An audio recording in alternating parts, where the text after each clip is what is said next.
Assalamualaikum warahmatullahi wabarakatuh. Selamat pagi, salam sejahtera bagi kita semua. Om Swastiastu, Namo Buddhaya, salam kebajikan. Yang terhormat Bapak Ibu Dewan Juri Lomba Artikel Kebahasaan 2021 serta seluruh finalis yang berbahagia. Sebelum presentasi kami mulai, kami memiliki sebuah pantun. Jalan-jalan ke kota pahlawan, jangan lupa memakai topi. Salam sapa kami ucapkan, izinkan kami presentasi. Saya Aldila Rahmita Putri dan rekan saya Ristuwa Yustiawan akan memberikan presentasi dengan judul Bahasa Slang Generasi Milenial sebagai Produk Linguistik Kreatif pada Media Sosial Instagram.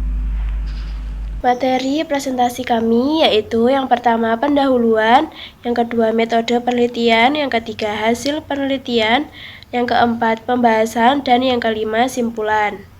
Adapun latar belakang yang melatar belakangi penelitian kami yaitu bahasa sebagai sarana komunikasi masyarakat untuk bersosialisasi dengan orang lain. Dan Indonesia termasuk negara dengan penggunaan media sosial Instagram terbanyak, yaitu mencapai 89%, dan rata-rata penggunanya adalah kalangan generasi milenial. Mereka menggunakan media sosial Instagram ini untuk berkomunikasi dengan teman-temannya. Dalam praktik komunikasi inilah ditemukan bahasa slang yang digunakan oleh generasi milenial seperti mager, santuy, kepo, dan sebagainya. Istilah-istilah tersebut jika dikaitkan dengan konteks linguistik maka akan menjadi produk linguistik kreatif generasi milenial. Adapun rumusan masalah dalam penelitian kami yaitu yang pertama, bagaimana penggunaan bahasa slang di media sosial Instagram. Yang kedua, bagaimana perkembangan bahasa slang di media sosial Instagram.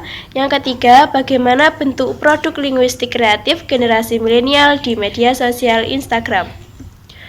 Selanjutnya, tujuan penelitian kami yaitu yang pertama, mendeskripsikan penggunaan bahasa slang di media sosial Instagram.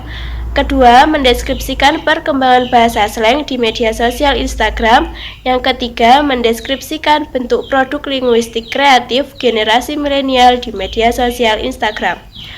Penelitian ini diharapkan mampu memberikan manfaat yang pertama bagi kalangan akademisi dapat memberikan pandangan terkait produk linguistik kreatif yang bisa dikembangkan lebih lanjut. Yang kedua, bagi masyarakat dapat memberikan sumbangan konseptual yang edukatif mengenai bahasa slang generasi milenial. Dan yang ketiga, bagi peneliti lain dapat dijadikan sebagai referensi atau perbandingan dengan penelitian yang relevan. Dalam penelitian ini, kami menggunakan metode penelitian deskriptif kualitatif dengan data primer diambil dari postingan dan komentar generasi milenial di media sosial Instagram dengan analisis data berupa analisis deskriptif yang meliputi beberapa tahap. Yang pertama, reduksi data, yang kedua, penyajian data, yang ketiga, penarikan kesimpulan, dan terakhir, verifikasi data.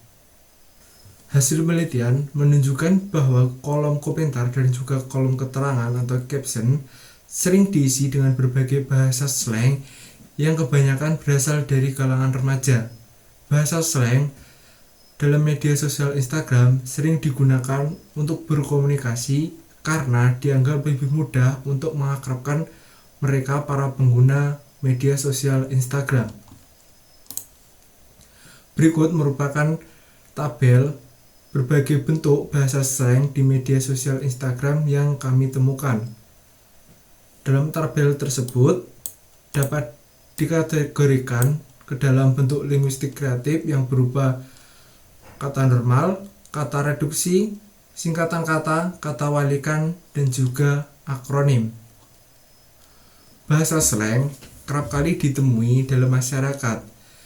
Hal ini karena masyarakat Indonesia banyak menggunakan bahasa asing dan bahasa gaul dalam berkomunikasi sehari-hari. Bahasa slang juga tercipta di masyarakat dan berkembang di dalamnya. Hal tersebut dikarenakan bahasa selalu diciptakan manusia melalui pemikirannya sendiri. Pada media sosial Instagram, sering ditemukan penggunaan bahasa slang ini untuk berkomunikasi dalam kolom komentar.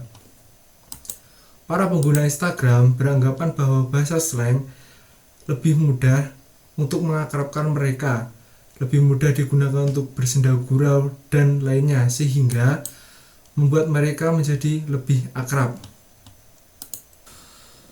Bahasa slang pada awalnya muncul dan populer pada tahun 1980-an dan berkembang pada pergaulan kalangan preman saja. Namun, seiring berjalannya waktu, bahasa slang berkembang di komunitas dan berbagai golongan, termasuk juga berkembang di masyarakat luas. Munculnya Instagram sebagai jejaring berbagi foto dan video tidak membatasi perkembangan bahasa slang yang digunakan. Hal ini juga dikenakan para remaja pengguna Instagram. Para remaja di Instagram seringkali menciptakan bahasa mereka sendiri sebagai bahasa slang yang mereka gunakan dalam kelompoknya. Hal tersebut dilakukan oleh para remaja sebagai bentuk pengungkapan ekspresi dengan bahasa mereka sendiri. Selanjutnya yaitu bentuk linguistik kreatif generasi milenial pada media sosial Instagram. Yang pertama yaitu kata normal. Kata normal berarti kata yang dapat dipahami dengan mudah karena tidak mengalami perubahan bentuk akibat reduksi, penyingkatan, dan akronimisasi. Pada media sosial Instagram generasi milenial ditemukan beberapa kata normal yaitu alay, yang artinya suatu gaya yang dianggap aneh dan berlebihan. Kemudian lebay, yang artinya sikap berlebihan seseorang. Dan ada galau, yang berarti perasaan sedang kacau dan sedih. Gokil, yang artinya komentar terhadap suatu hal yang dianggap keren dan hebat. Santuy, yang berarti santai, dan gemoy, yang berarti gemas terhadap sesuatu. Kemudian yang kedua ada kata reduksi. Kata reduksi merupakan kata yang mengalami penyederhanaan dari bentuk kompleks menjadi bentuk tidak kompleks. Kata reduksi yang ditemukan pada media sosial Instagram generasi milenial yaitu kata sister berubah menjadi sis, kata juragan berubah menjadi gan, kata santai berubah menjadi sans, dan kata sensitif berubah menjadi sensi. Selanjutnya yang ketiga yaitu singkatan kata. Singkatan kata dapat dimaknai sebagai proses pemendekan kata dengan tujuan untuk memudahkan dalam penyebutannya. Seperti OTW singkatan dari on the way atau sedang dalam perjalanan, kemudian GPL singkatan dari gak pakai lama, dan LDR singkatan dari long distance relationship yang artinya hubungan jarak jauh. Yang keempat yaitu akronimisasi. Akronim dapat diartikan sebagai pemendekan kata dengan menggabungkan suku kata lain yang ditulis sebagai kata. Seperti yang ditemukan pada media sosial Instagram generasi milenial yaitu kata mager akronim dari malas gerak, kata bucin akronim dari budak cinta, kata bocil akronim dari bocah cilik, dan kata salfok akronim dari salah fokus. Yang kelima yaitu kata walian. Kata walian ini berasal dari bahasa unik dengan membalikkan fonem dalam kata. Kata walian ini awalnya muncul di kota Malang, tapi saat ini sudah menyebar di seluruh wilayah Indonesia. Kata walian yang ditemukan dalam media sosial Instagram generasi milenial yaitu ngap yang merupakan kebalikan dari bang, sabi yang merupakan kebalikan dari kata bisa, ucul kebalikan dari lucu, dan skui yang merupakan kebalikan dari kata yuks. Dengan demikian dapat disimpulkan bahwa bahasa slang pada dasarnya memang bertentangan dengan kaidah kebahasaan bahasa Indonesia. Akan tetapi keberadaannya justru menambah produk linguistik yang unik dan kreatif. Produk linguistik kreatif bahasa slang yang terdapat di media sosial Instagram generasi milenial meliputi kata normal, kata reduksi, singkatan kata, kata walian, dan akronim. Dalam penggunaannya, bahasa slang hanya digunakan sebagai alat komunikasi informal, sehingga keberadaan bahasa slang tidak akan menggerus keberadaan bahasa Indonesia karena memiliki fungsi dan tujuan yang berbeda. Demikian presentasi kami. Mohon maaf apabila terdapat kesalahan. Wabillahi taufiq wal hidayah. Wassalamualaikum warahmatullahi wabarakatuh.